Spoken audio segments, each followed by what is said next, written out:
Dan berikutlah kisah dari Bidan Dewi Susmayanti yang menerjang belantara demi dekatkan fasilitas kesehatan dengan warga di Kabupaten Garut. Faktanya jalanan terjal tak jadi halangan bagi bidan dan tenaga kesehatan Puskesmas Maroko di Garut, Jawa Barat untuk menjaga kesehatan masyarakat. Kisah selengkapnya dalam Fakta Baik.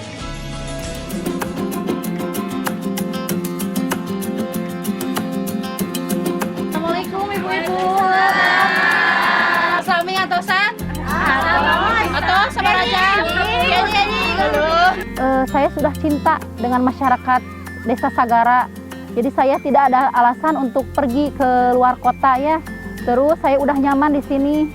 Masyarakat juga sudah nyaman dengan saya sudah nyaman dengan masyarakatnya. Masyarakat sangat membutuhkan saya karena di sini di desa saya masih jauh ke tempat pelayanan kesehatan. Jadi masih membutuhkan tenaga kesehatan yang dekat. Gitu. Kalau ada umur panjang, saya pengen mengabdi di sini aja gitu. Tidak mau pindah ke yang lain.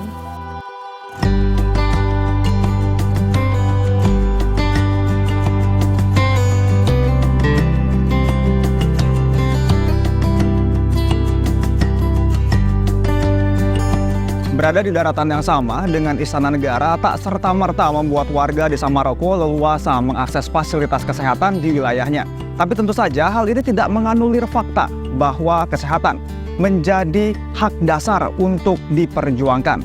Beruntung, Bidan Dewi bersama tenaga kesehatan dari Puskesmas Maroko, Kabupaten Garut tak mau berpangku tangan. Mereka berani mewakafkan diri untuk mengabdi dan menghancurkan sekat jarak antara warga desa dengan fasilitas kesehatan di wilayahnya.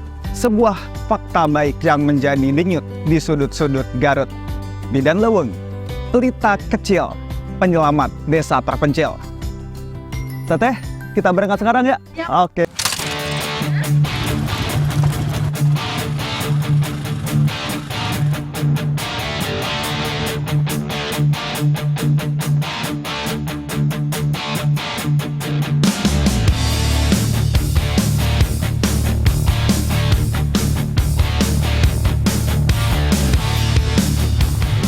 Inilah Dewi Susmayanti.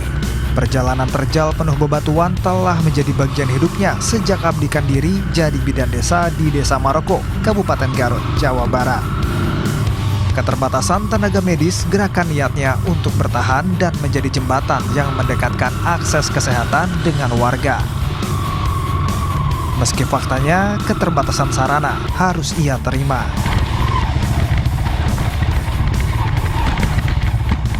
Oke, jadi kita melewati jembatan ini teh ya. Oke.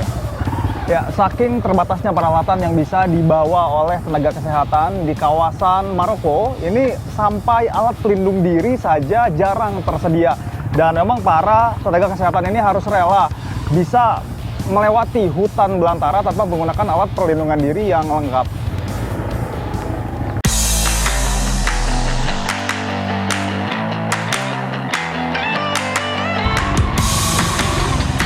Pagi ini, sebelum melakukan pemeriksaan kesehatan di Kampung Cicarulang, Dewi dan sejumlah rekan tenaga kesehatan dari Puskesmas Maroko bertandang ke sekolah untuk tanamkan gaya hidup sehat pada para siswa.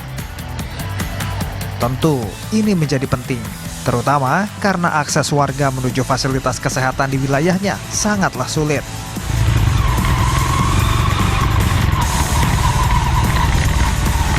Aksi preventif seperti ini diharap mampu menekan jumlah warga yang sakit-sakitan.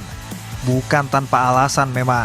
Akses seperti ini membuat warga yang perlu tindakan khusus harus diangkut menggunakan tandu seadanya untuk bisa mencapai fasilitas kesehatan terdekat.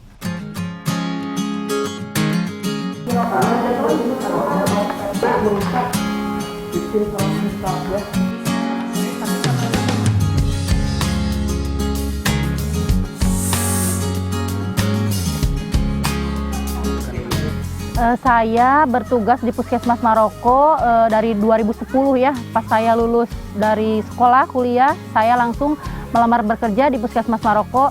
Berarti sampai sekarang saya kurang lebih 14 tahun. Tapi saya jadi bidan desa, jadi bidan desanya sekitar dari 2015 lah saya jadi bidan desanya. Di sini dari dulu kebanyakan yang melahirkan itu ditolong oleh dukun Pak Raji ya.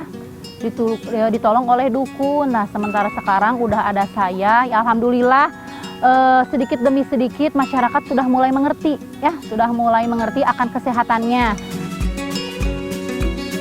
Bidan-bidan di sini, bidan-bidan kampung itu berusaha untuk bisa naik motor sendiri, soalnya biaya untuk perjalanan itu mahal. Bukannya apa-apa, jadi kan jalannya jelek. Jadi misalnya kalau kita mau yang kelahiran, belum tentu kan kita sehari di situ lahir, belum biaya menunggunya. Si ojek itu kan menunggu kita sampai sehari, 2 hari, kita mau berapa bayarnya? Alhamdulillah saya sendiri bisa, dari dulu saya maksain untuk bisa naik motor. Jadi kalau ada apa-apa tuh saya tuh langsung berangkat sendiri, nggak jarang menggunakan ojek, kecuali kalau misalnya malam saya minta dijemput gitu sama keluarga pasien. Ada ya contohnya tadi yang kita kunjungi ke sana di Posyandu Cicarulang, waktu itu tuh mau melahirkan sama Pak Raji, udah lahir, ternyata dia diem-diem, si pasien itu diem-diem gak ngehubungin saya. Pas dia udah lahir, ternyata ada masalah, si itunya yang keduanya ya, yang keduanya si plasentanya belum keluar. Nah di situ pasien langsung menelpon ke saya tengah malam. Pas udah saya ke situ, dengan 1 jam saya berangkat dari sini karena kondisinya hujan. Ternyata si pasien itu udah gawat darurat, yang harus segera dibawa sementara. Buat sampai ke ambulan, sampai ke sana kan nggak bisa langsung nyampe. Jadi harus ditanduk dulu sampai 1 jam buat nyampe ke si ambulan tadi. Jalanan butut inilah yang selalu disyukuri warga. Mereka berkisah, pemerintah daerah telah berbaik hati menambahkan batu sehingga jalanan tak lagi penuh lumpur dan bisa dilalui sekalipun hujan mengguyur.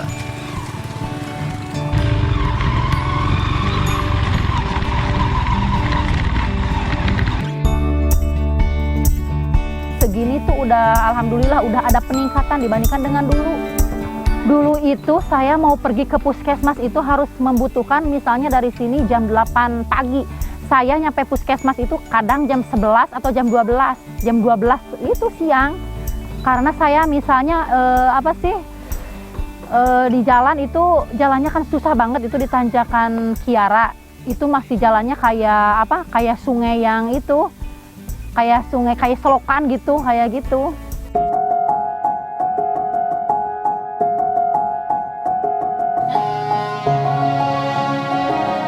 Dewi Susmayanti bersyukur kehadiran sang suami yang bukan seorang nakes sangat membantu dirinya kala bertugas sebagai tenaga kesehatan, terlebih kala melakukan tugas persalinan.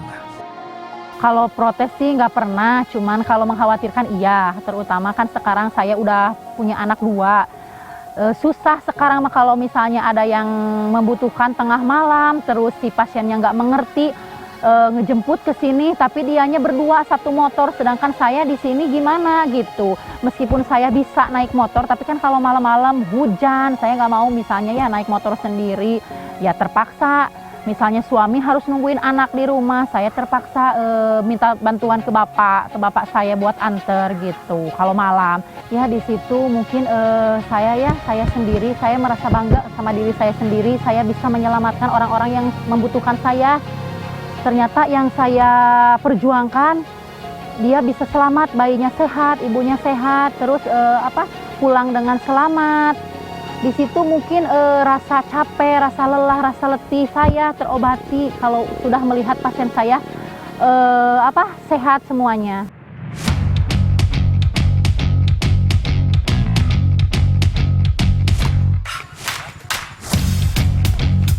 Hati-hati, Pak.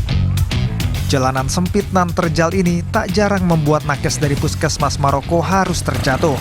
Tapi inilah harga yang harus dibayar demi bisa mendekatkan fasilitas kesehatan pada masyarakat.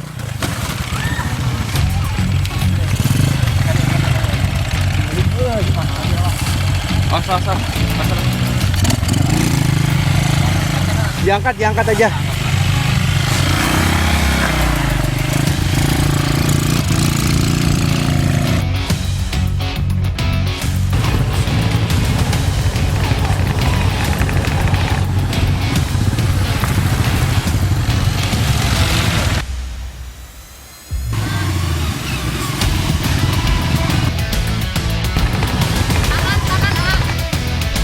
Baru 30 menit melakukan perjalanan dari Ciowa menuju Cicarulang. Ini tadi sudah ada satu tenaga kesehatan yang terjatuh. Memang jika kita melihat ini jalanan hanya terdiri dari tanah dan bebatuan. Sehingga jika ada kubangan itu bisa membahayakan karena membuat ban jadi licin ya Teh ya.